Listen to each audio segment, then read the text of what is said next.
Bonjour, nous voici de retour dans la savane africaine. Le soleil est bas, les ombres sont longues. Les bergers ramènent les troupeaux à l'enclos. Depuis l'entrée du village, un tout jeune homme les suit. C'est Kofi. Kofi, il est encore bien jeune, mais déjà bien musclé. Il a le visage auréolé d'une masse de cheveux crépus, des yeux sombres en amande. Kofi, il aime caresser les chèvres, il aime glisser ses doigts dans leurs poils rêches, il aime leur odeur mêlée au parfum de la savane et l'odeur un peu plus surette des brebis qui allaitent.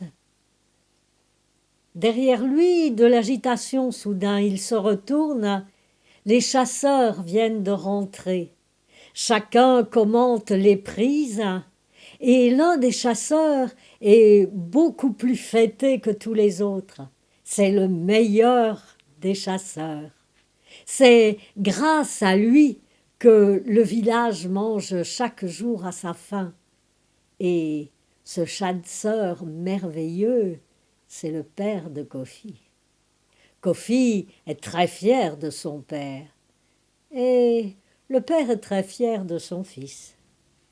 Depuis que l'enfant est capable de se tenir debout, le père fait son éducation.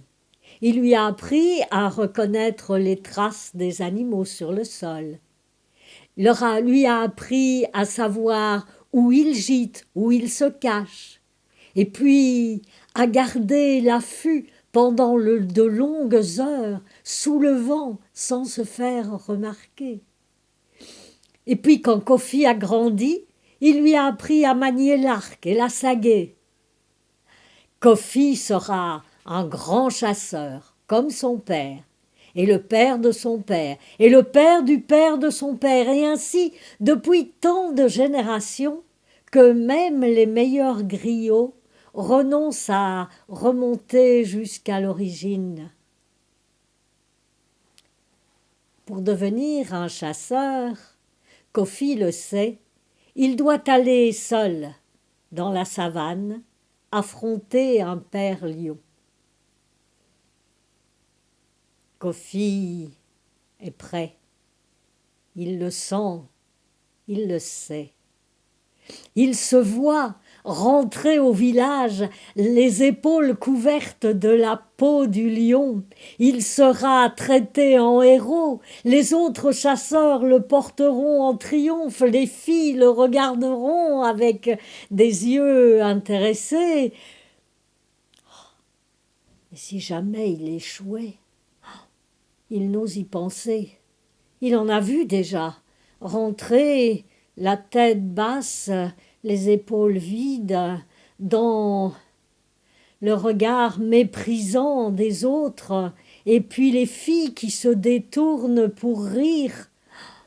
Mais ce qui serait pire que tout pour Kofi, ce serait la honte dans les yeux de son père.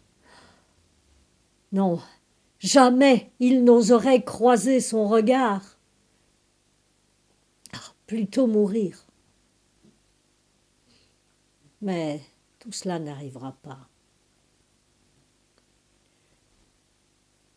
Kofi s'en va un matin.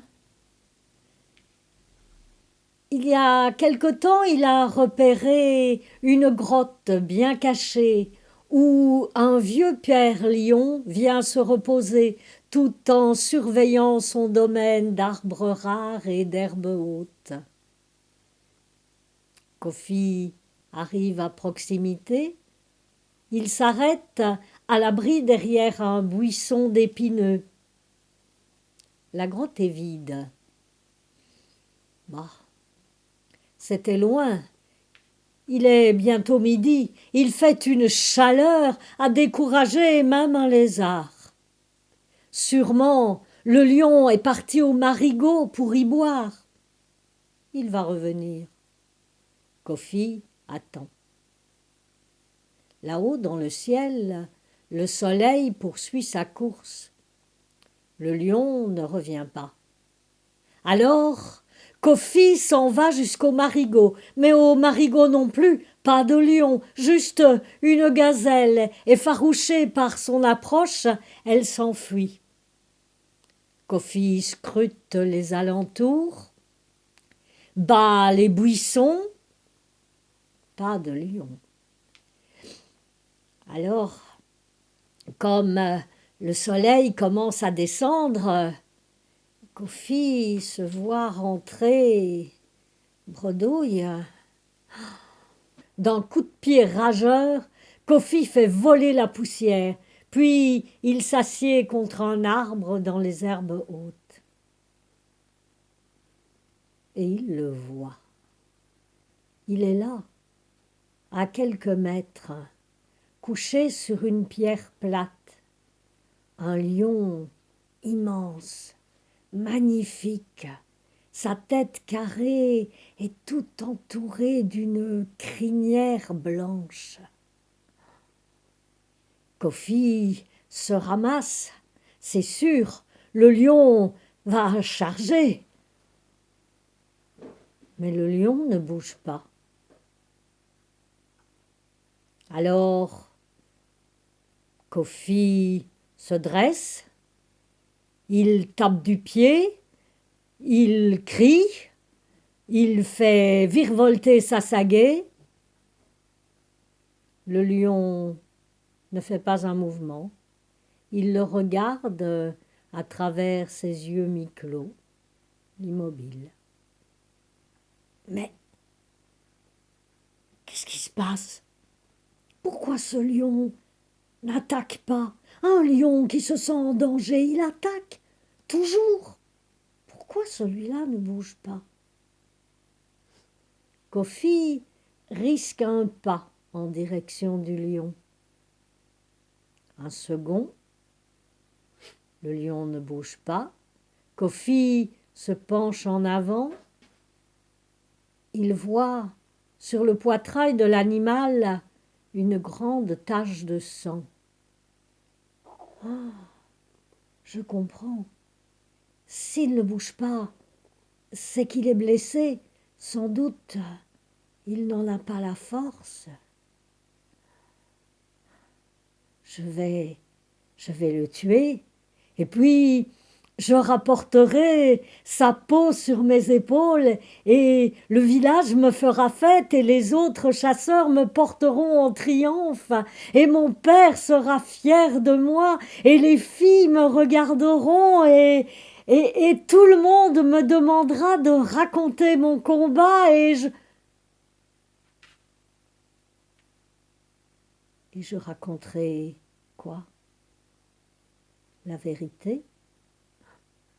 Ce n'est pas possible. Alors Kofi se rassied dans les herbes.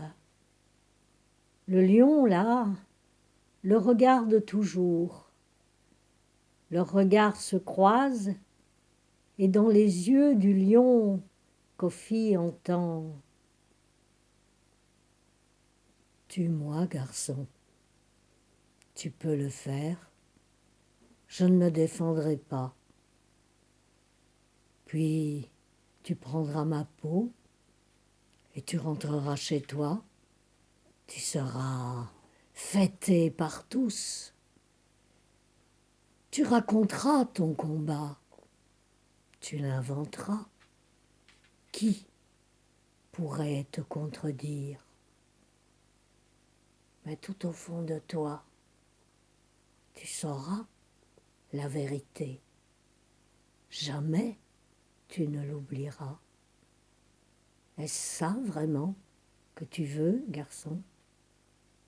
Si c'est ça, tue-moi.